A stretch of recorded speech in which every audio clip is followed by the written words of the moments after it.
Ni AMLO, ni Maduro, ni Castro son de izquierda. No, mira, son sátrapas con hambre de poder, sí, bueno, pero Castro, que ya está muerto, esto mucha gente se le olvida, ¿eh? Mucha gente me habla de Fidel Castro como si estuviera vivo, murió hace un montón de tiempo.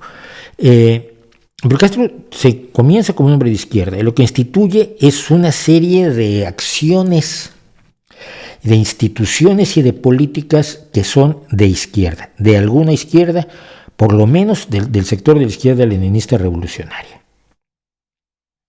No lo puedo negar, por mal que me caiga Fidel Castro, no lo puedo negar, un hombre de izquierda. Maduro probablemente comienza como un hombre de izquierda, pero el problema que tenemos es que el poder es el poder. El poder corrompe. Y esto no es porque una persona sea buena o mala, esto es lo que hace singular a Mandela, y lo he comentado muchas veces. Cuando todos te dicen que eres lo mejor del mundo, cuando no te encuentras un solo crítico, cuando te rodean de adulación, cuando todo el mundo te hace masaje, el ser humano en general, salvo muy pocas excepciones, se lo cree. Es lo más bonito del mundo, todo el mundo te quiere, todas las mujeres quieren estar contigo, las mujeres a tu alrededor, no digo que todas, pero las mujeres que están a tu alrededor quieren pasar la noche contigo, los tipos quieren ser como tú, te dicen que eres inteligente, te dicen que mides 1,80, tú te miras y dices, pues yo mido 1,67, pero si dices que mido 1,80, mido 1,80. Te dicen que eres campeón de la NBA, te dicen que eres el más rápido, te dicen que haces más hoyos en uno que nadie.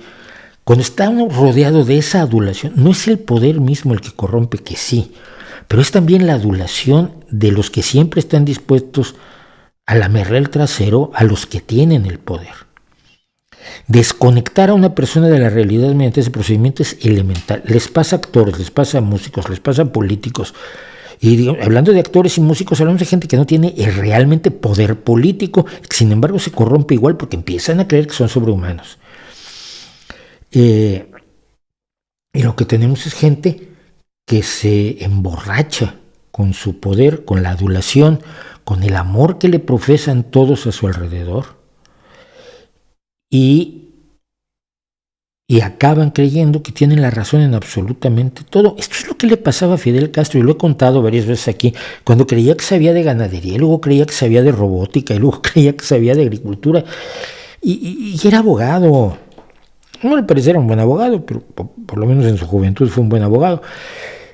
Pero claro, le hicieron creer que era tan maravilloso, tan estupendo y tan ejemplar de la humanidad suprema, que se lo acabó creyendo. Yo creo que cualquiera de nosotros, salvo excepciones, insisto, que Mandela es una,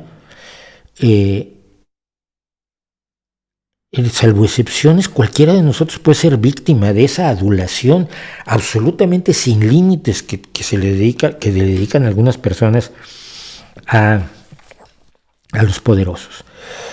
Por eso los monarcas inteligentes tenían un bufón, porque el bufón podía decir la verdad. El bufón era la voz de la razón, era la voz de la crítica, era la voz que te decía: no eres tan maravilloso, nena, no eres como te dicen, eres humano, tienes errores, metes la pata, e incluso en momentos de decirle, y estás metiéndola en esto. Gente como Fidel Castro, gente como Daniel Ortega, gente como Maduro, gente como Víctor Orbán, gente como Putin, gente como Kim Jong-un, gente como Donald Trump, no tienen a su alrededor a nadie que los contradiga. Por eso se enfurecen tanto con quienes los contradicen, que están fuera de su círculo, de la corte, que los adula. Los críticos de afuera son enemigos del gobierno, porque si todo el mundo me dice que soy genial, todos los que están a mi alrededor dicen que soy genial, y aquel periodista de porquería dice que yo soy un imbécil, es porque quiere destruir al gobierno y todas las cosas maravillosas que estoy haciendo. Si yo lo estoy haciendo todo por el pueblo, y toda esta gente me dice que estoy haciendo cosas maravillosas por mi pueblo, que soy lo mejor que le ha pasado al pueblo jamás, y aquellos vienen contra mí, pues vienen contra el pueblo.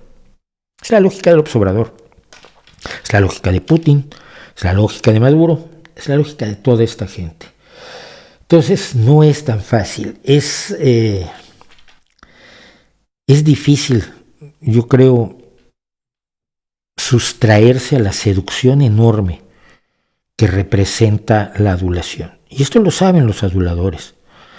Yo creo que una de las grandes obras literarias, y por favor léanlo más allá de la serie de televisión, lean Juego de Tronos, aunque la dejó inacabada el insoportable burro de su autor, que nos tiene muy enojados a todos los que somos fans de la serie de novelas, porque estamos esperando Vientos de Invierno que no llega, pero la forma en que los aduladores saben ubicarse para ejercer el poder manipulando a los que tienen el poder está maravillosamente explicada en la serie de Juego de Tronos de George R.R. Martin, a quien espero que les duela mucho la cabeza hasta que empiece a terminar Vientos de Invierno y luego la siguiente.